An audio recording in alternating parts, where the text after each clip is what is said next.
आशा है आपने अब तक संविधान पर मेरे जो भी वीडियो आए हैं उनको देखे होंगे और समझ में भी आए होंगे। जैसा कि हमने बताया कि वास्तव में भारत का संविधान 26 नवंबर 1949 को बनकर के तैयार हुआ और इस दिन संविधान की 3 प्रतियां तत्कालीन 284 सदस्यों के सामने हस्ताक्षर के लिए रखी गईं और सभी ने इन पर बारी बारी से हस्ताक्षर किए और इस तरीके से 26 नवंबर 1949 को हमारा संविधान बनकर के तैयार हुआ और 26 जनवरी 1950 को ये लागू कर दिया गया पूर्ण रूप से। आप जानते ही हैं कि कोई संविधान बनता है या कोई कानून बनता है तो सामान्यतः सबसे पहले उसकी एक प्रस्तावना होती है, उसकी एक उद्देशिका होती है। भारत के संविधान में भी प्रस्तावना है, उद्देशिका है और आप ये भी जानते हैं कि ये जो उद्देशिका है इसका जो मूल है वो 13 दिसंबर सन 1946 को जवाहरलाल नेहरू के द्वारा प्रस्तुत उद्देश्य प्रस्ताव था। वास्तव में ये उद्देश्य प्रस्ताव 22 जनवरी सन 1947 को पास किया गया था और प्रस्तावना का उद्देश्य होता है ये बताना कि वास्तव में संविधान निर्माताओं के लक्ष्य क्या हैं, उनके आदर्श क्या हैं और वो चाहते क्या थे। प्रस्तावना में यही बताया गया है। अगर आप अध्ययन करेंगे तो आपको संविधान निर्माताओं के विचार पता चलेंगे और इसलिए कहा जाता है कि वास्तव में प्रस्तावना जो है वो संविधान निर्माताओं के विचारों को जानने की एक कुंजी है। जैसा कि भूतपूर्व मुख्य न्यायाधीश सुब्बा राव जी ने कहा है कि प्रस्तावना संविधान के आदर्शों और आकांक्षाओं को बताती है। बिल्कुल सही है। प्रस्तावना कितनी महत्वपूर्ण है इसका अंदाज़ा आप इससे लगा सकते हैं कि संविधान निर्माता और इतिहासकार ये मानते हैं कि वास्तव में प्रस्तावना भारत के संविधान की आत्मा है।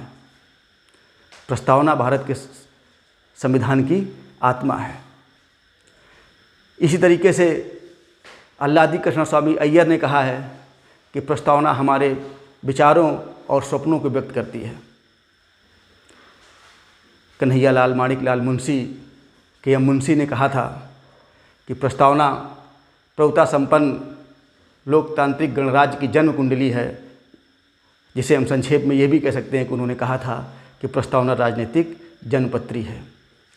इसी तरीके से सुभाष कश्यप ने कहा कि संविधान अगर शरीर है तो प्रस्तावना उसकी आत्मा है। प्रस्तावना अगर आधारशिला है तो संविधान उस पर खड़ी हुई अट्टालिका है।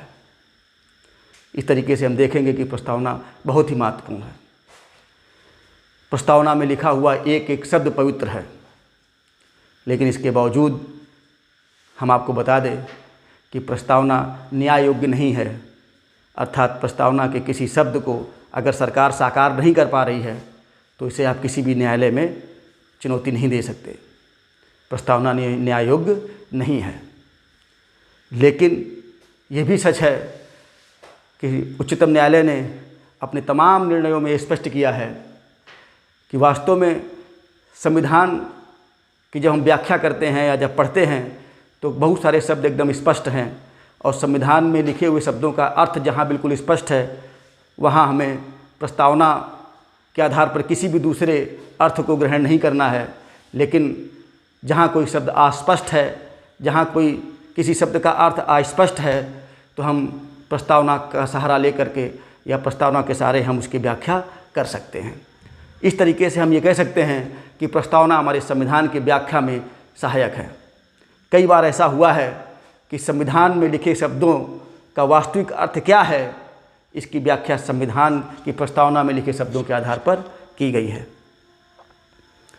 हमारे संविधान निर्माता और इतिहासकार मानते हैं कि भारत में जो प्रस्तावना का कॉन्सेप्ट है वो अमेरिका के संविधान से लिया गया है। इस तरह हम कह सकते हैं कि संविधान की प्रस्तावना जो है वो अमेरिका की संविधान से प्रेरित है और ये भी माना जाता है कि जो प्रस्तावना की भाषा है वो वास्तव में ऑस्ट्रेलिया के संविधान की प्रस्तावना से प्रेरित है।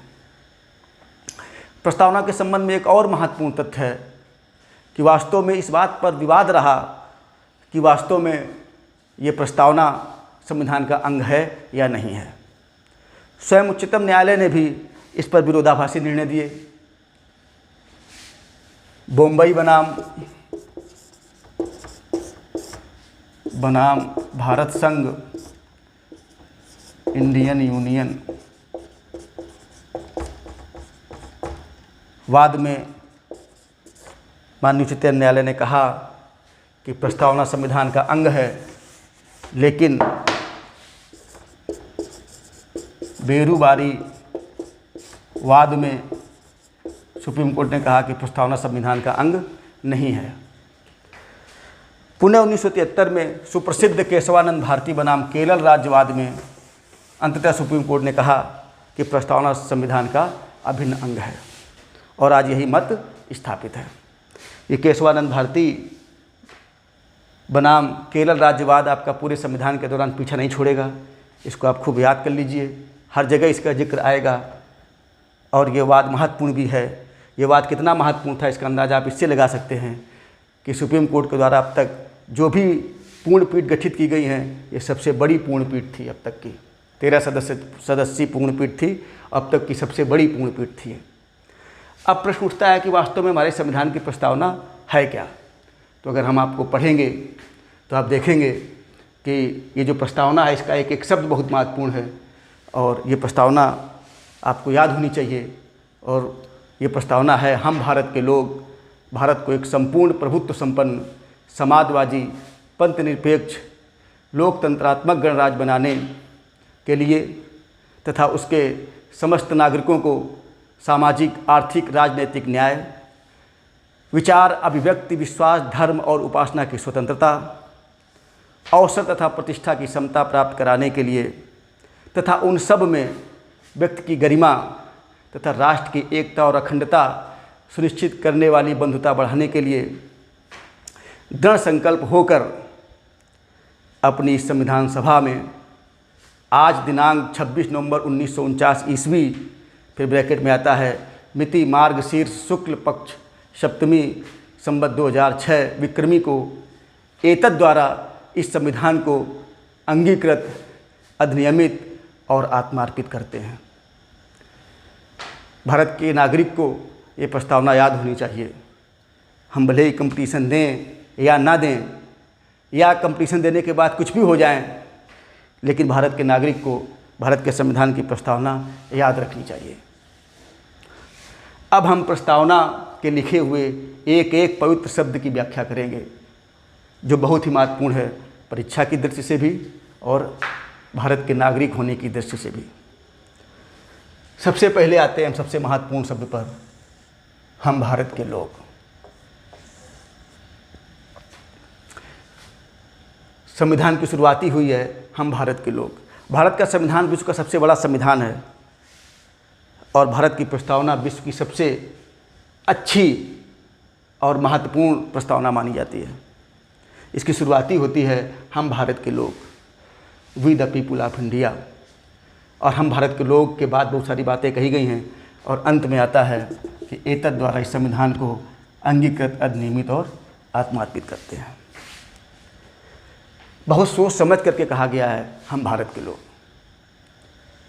हम जानते हैं कि हम भारत के लोग का मतलब क्या है, कि संविधान निर्माता कह रहे हैं कि हम जो कर रहे हैं वो हम नहीं कर रहे हैं, मात्र ये 389 पहले थे। आप जानते हैं जब अखंड भारत था, बाद में जब विभाजन हो गया तो संविधान सभा की संख्या 324 कर दी गई और बाद में फिर आप जानते हैं कि रियासतें शामिल हुई।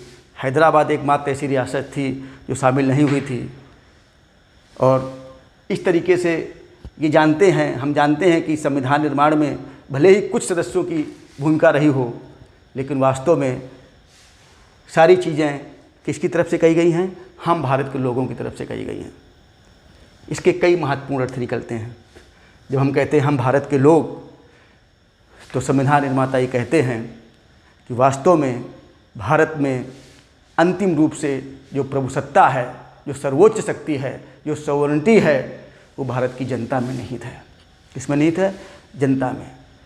यानी भारत में जनता सर्वोच्च है। जनता की सर्वोच्चता के सिद्धांत को अपनाया गया है। आप जानते हैं कि अमेरिका में न्यायिक सर्वोच्चता का सिद्धांत लागू है। ब्रिटेन संसदीय सर्वोच्चता के सिद्धांत पर काम करता है, वहाँ पर प्रभुसत्ता संसद में निहित है। लेकिन भारत में प्रभुसत्ता अंतिम रूप से संसद में निहित नहीं है, बल्कि भारत की जनता में निहित है। इस तरीके से भारत में जनता सर्वोच्च है। यद्यपि भारत में भी संविधान की सर्वोच्चता का ही सिद्धांत अपनाया गया है। कई बार क्वेश्चन पूछा जाता है कि भारत में किस सिद्धांत को अपनाया गया है, और विकल्प होते हैं संसद की सर्वोच्चता का सिद्धांत, न्यायिक सर्वोच्चता का सिद्धांत, और सिद्धांत फिर एक होता है संविधान की सर्वोच्चता। तो भारत में संविधान की सर्वोच्चता के सिद्धांत को अपनाया गया है, लेकिन आपको हमेशा ध्यान रखना है कि भारत में अंतिम रूप से प्रभुसत्ता किस में निहित है? भारत की जनता में निहित है। बहुत महत्वपूर्ण है, कॉन्सेप्ट की चीज़ है, आपको ध्यान रखना चाहिए कि अंतिम रूप से भारत में सर्वोच्च शक्ति किस में निहित है? भारत की जनता में निहित है। दूसरा इसका महत्वपूर्ण अर्थ ये निकलता है कि वास्तव में वो ये बताते हैं कि जो संविधान निर्माता हैं ये भारत की जनता के वास्तविक प्रतिनिधि थे। और तीसरा ये बताते हैं कि भारत के संविधान का निर्माण भारत की जनता के इच्छा के अनुसार हुआ है। भारत के संविधान का निर्माण भारत की जनता की इच्छा के अनुसार हुआ है, और भारत की जनता ने ही उसे अंतिम रूप से राष्ट्र को समर्पित किया है। वास्तव में हम भारत के लोक शब्द में एक और बहुत महत्वपूर्ण तथ्य छिपा हुआ है, बहुत महत्वपूर्ण तथ्य है, और वो ये है कि वास्तव में भारत संघ के किसी भी राज्य या घटक समूह को इस संविधान को समाप्त करने का अधिकार नहीं है, और भारत संघ के किसी भी राज्य या घटक को भारत संघ से अलग होने का कोई भी अधिकार नहीं है। ये बहुत महत्वपूर्ण बात है, आपको याद रखना चाहिए कि हम जब कहते हैं कि हम भारत के लोग, तो उसमें यह भी निहित है कि भारत एक है और अखंड है। किसी भी राज्य या घटक को भारत से अलग होने का कोई भी अधिकार नहीं है। इसके बाद आता है संपूर्ण प्रभुत्व संपन्न। संपूर्ण प्रभुत्व संपन्न का मतलब यही होता है कि जब कोई देश का अपना संविधान लागू हो जाता है और देश किसी बाहरी शक्ति के द्वारा किसी भी रूप में नियंत्रित नहीं होता है, वो अपनी इच्छा अनुसार आंतरिक और विदेश नीति बनाता है और उनको मानता है। वो किसी भी अंतर्राष्ट्रीय संधि या समझौते को मानने के लिए बाध्य नहीं होता है। वो अपनी आवश्यकताओं के अनुसार, अपनी इच्छा के अनुसार, अपने देश की परिस्थितियों के अनुसार किसी भी विदेश नीति को या संधि समझौते को मानने या न मानने का निर्णय लेता है। तो हम कहते हैं कि वास्तव में हम पूर्ण प्रभुसत्ता संपन्न हैं। 15 अगस्त 1947 को हम आज़ाद जरूर हो गए थे, लेकिन वास्तव में हम पूर्ण प्रभुसत्ता संपन्न नहीं थे। 26 जनवरी 1950 को जब भारत का संविधान लागू हुआ, तब वास्तव में हमारी जो डोमिनियन स्टेटस की स्थिति थी, वो यानी ब्रिटिश राजकुल के अंतर्गत एक अधिराज्य की जो हमारी स्थिति थी 15 अगस्त 1947 से 26 जनवरी से 1950 तक, वो समाप्त हो गई। और वास्तव में हम 26 जनवरी से 1950 को एक पूर्ण प्रभुसत्ता संपन्न सोवरेनिटी राष्ट्र के रूप में हम जो है प्रकट हुए विश्व के सामने।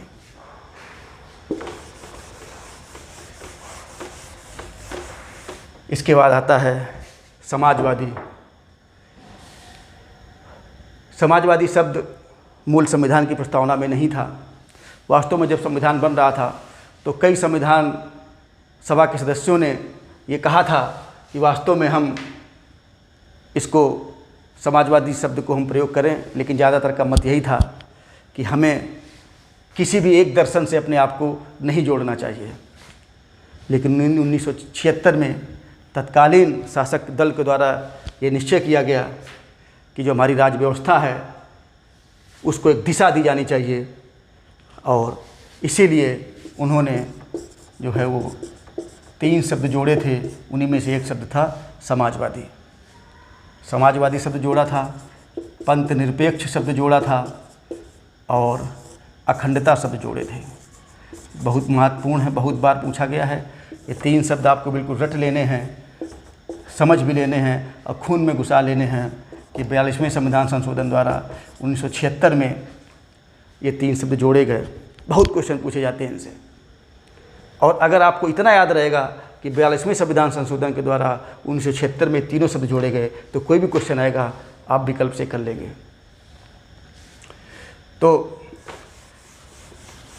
समाजवादी शब्द जोड़ा गया। समाजवाद बहुत व्यापक विषय है, पूरी की पूरी किताब लिखी गई है हम उसके विस्तार में नहीं जाएंगे। अभी हम प्रस्तावना की व्याख्या कर रहे हैं, लेकिन आप जानते हैं कि हमारे यहाँ का जो समाजवाद है, वो जो पश्चिमी समाजवाद है, जिसे हम साम्यवाद भी कहते हैं, उससे अलग है। हमने लोकतांत्रिक समाजवाद को अपनाया है, और हमारा जो समाजवाद है वो समाजवाद का जो तंग ढांचा है उसमें हमने अपने आप को नहीं ढाला है।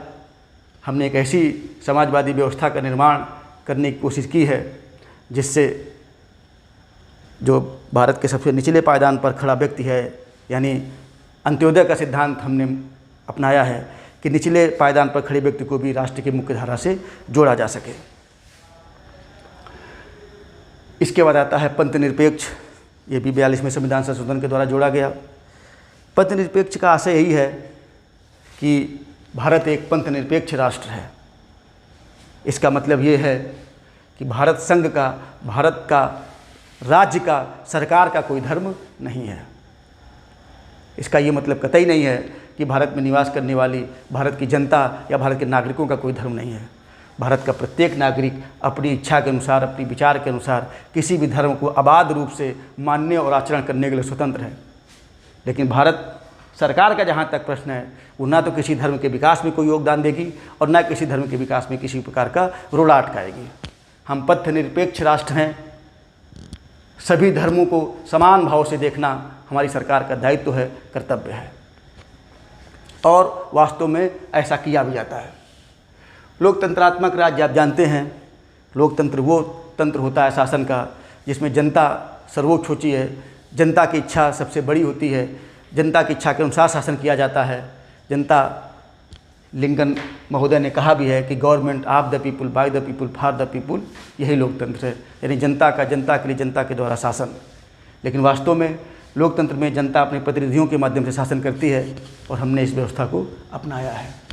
गणराज्य, गणराज्य क्या है? हम जानते हैं कि वास्तव में गणराज्य शब्द जो है, गणराज्य, ये गणराज्य है। आप जानते हैं कि हमारे प्राचीन भारत में भी गणराज्य पाए जाते थे। अगर हम उनसे देखेंगे या आधुनिक कॉन्सेप्ट में देखें तो ये गणराज्य की जो व्यवस्था हमने ली है वो कहाँ से ली है? फ्रांस से ली है। लोकतंत्र हम भी हैं और लोकतंत्र ब्रिटेन भी है। हमने ब्रिटेन की बहुत सारी व्यवस्थाएं अपनाई हैं, लेकिन ब्रिटिश लोकतंत्र तो है लेकिन गणराज्य नहीं है, क्योंकि वहाँ जो राज्य का मुखिया होता है, जो राज्य का प्रमुख होता है, वो वंशानुगत तरीके से आता है, और हमारे यहाँ राज्य का मुखिया राष्ट्रपति निर्वाचित होता है, भले ही अप्रत्यक्ष रूप से होता हो। और फिर हम इसलिए भी गणराज्य हैं कि हमारे यहाँ अंतिम रूप से जो सत्ता है, जो मालिक है, वो गण है, अर्थात जनता है। कुछ विद्वानों ने ये माना कि भारत की जो राष्ट्रमंडल की जो सदस्यता है वो उसके प्रभुता संपन्न होने में या गणराज्य होने में प्रश्न चिन्ह लगाती है, लेकिन ऐसा नहीं है।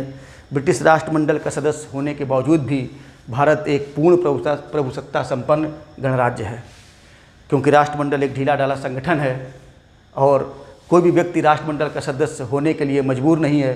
वो जब चाहे तब उसकी सदस्यता छोड़ सकता है। आप जानते हैं कि जो देश कभी न कभी ब्रिटेन के अधीन रहे, उन्हीं देशों को मिला करके राष्ट्रमंडल का गठन किया गया, जिसका प्रमुख ब्रिटिश राजा या रानी होते हैं। इसके बाद आता है उसके नागरिकों को सामाजिक, आर्थिक, राजनीतिक न्याय, यानी प्रस्तावना में भारत के नागरिकों को 3 प्रकार का न्याय दिया गया है। 3 प्रकार के न्याय देने की बात कही, पूछा जाता है कितने प्रकार के न्याय की बात कही गई है, और कभी कभी ये भी आ जाता है कि वो कौन कौन से न्याय देने की बात कही गई है। तो कहा जाए सामाजिक, आर्थिक, राजनीतिक, धार्मिक। तो सामाजिक, आर्थिक और राजनीतिक न्याय, ये 3 प्रकार के न्याय देने की बात कही गई है। ये तीनों अपने आप में बहुत बड़े शब्द हैं, जिनके लिए पूरी किताब लिखी जा सकती है और कई कई लेक्चर दिए जा सकते हैं, लेकिन हम यहाँ संक्षेप में बताएंगे कि सामाजिक न्याय क्या है।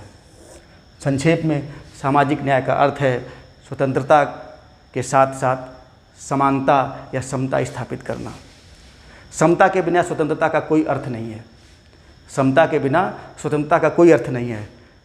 अगर 10 लोग स्वतंत्र हैं लेकिन 10 लोगों में ज़मीन आसमान का अंतर है, तो ज़मीन वाले व्यक्ति के लिए स्वतंत्रता का कोई अर्थ नहीं है। सामाजिक न्याय तभी स्थापित होता है जब व्यक्ति को व्यक्ति के नाते महत्व दिया जाए, ना कि धर्म, मूल, वंश, जाति, लिंग, जन्म स्थान, पैसा, रुपया, मकान, दुकान के आधार पर महत्व दिया जाए। सामाजिक न्याय में अस्पृश्यता और छुआछूत जैसी सामाजिक बुराइयों का कोई स्थान नहीं होता है। इस तरीके से सामाजिक न्याय एक बहुत बेहद बड़ा कॉन्सेप्ट है। इसके बारे में और डिटेल में आप पढ़ सकते हैं। अब आता है आर्थिक न्याय। आर्थिक न्याय सामाजिक न्याय का पूरक है। जब तक आर्थिक न्याय की स्थापना नहीं होगी तब तक हम कभी भी सामाजिक न्याय की स्थापना नहीं कर सकते। आर्थिक न्याय के लिए ज़रूरी है कि उत्पादन और वितरण के साधनों पर समस्त समाज का अधिकार हो, जिसे हम समाजवाद कहते हैं। वास्तव में आर्थिक न्याय की अवधारणा कहती है कि मुट्ठी भर साधन संपन्न लोगों के द्वारा बहुसंख्यक साधन विहीन लोगों का शोषण नहीं होना चाहिए। वास्तव में अगर देखा जाए तो आर्थिक न्याय के बिना सामाजिक न्याय स्थापित हो नहीं हो सकता, किसी भी प्रकार का न्याय स्थापित नहीं हो सकता। आर्थिक न्याय की दिशा में बहुत सारे कदम उठाए गए हैं। आप देखेंगे कि भारत के जो डायरेक्टिव प्रिंसिपल हैं, नीति निर्देशक तत्व हैं, वो वास्तव में आर्थिक न्याय की दिशा में ही उठाए गए तमाम कदम हैं। आप देखेंगे कि प्रस्तावना में हमने जो वादे किए हैं उन वादों को निभाने का प्रयास हमने अपने मूल अधिकारों में और अपने डायरेक्टिव प्रिंसिपल में किया है। वास्तव में इसका एक एक शब्द वास्तव में एक्सटेंडेड फॉर्म में, विस्तृत रूप में इसको कैसे मूर्त रूप दिया जाए, ये हम अपने मूल अधिकारों वाले भाग में और नीति निर्देशक तत्व वाले भाग 4 में देख सकते हैं।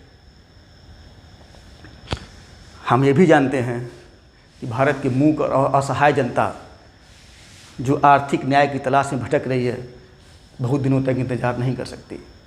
इससे पहले कि जनता का धैर्य समाप्त हो, हमें आर्थिक न्याय की दिशा में एक बड़ा कदम उठा लेना चाहिए। जहाँ तक राजनीतिक न्याय का सवाल है तो हम ये कह सकते हैं कि हमने राजनीतिक न्याय काफ़ी हद तक प्रदान कर दिया गया है। भारत में प्रत्येक व्यक्ति को राजनीति में भाग लेने का अधिकार है। बिना किसी भेदभाव के वो राजनीति में भाग ले सकता है, किसी भी प्रकार की भागीदारी कर सकता है, चुनाव लड़ सकता है। और हमने वयस्क मताधिकार व्यवस्था को लागू करके, यूनिवर्सल एडल्ट फ्रेंचाइज व्यवस्था को लागू करके तत्काल राजनीतिक न्याय प्रदान कर दिया है भारत के लोगों को। अब आता है हमने स्वतंत्रताएं क्या दी हैं प्रस्तावना के अंतर्गत। तो 5 प्रकार की स्वतंत्रताएं दी हैं: विचार, अभिव्यक्ति, विश्वास, धर्म और उपासना की स्वतंत्रता।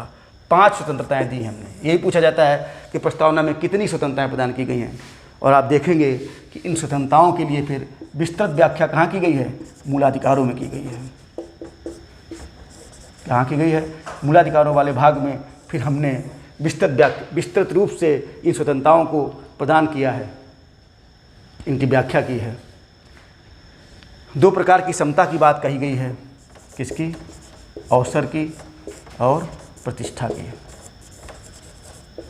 वास्तव में अवसर की समानता होनी भी चाहिए, और जब अवसर की समानता होगी तभी वास्तव में हम प्रतिष्ठा की समानता को प्राप्त कर सकते हैं। इस तरीके से अवसर की समानता साधन है तो प्रतिष्ठा की समानता साध्य है।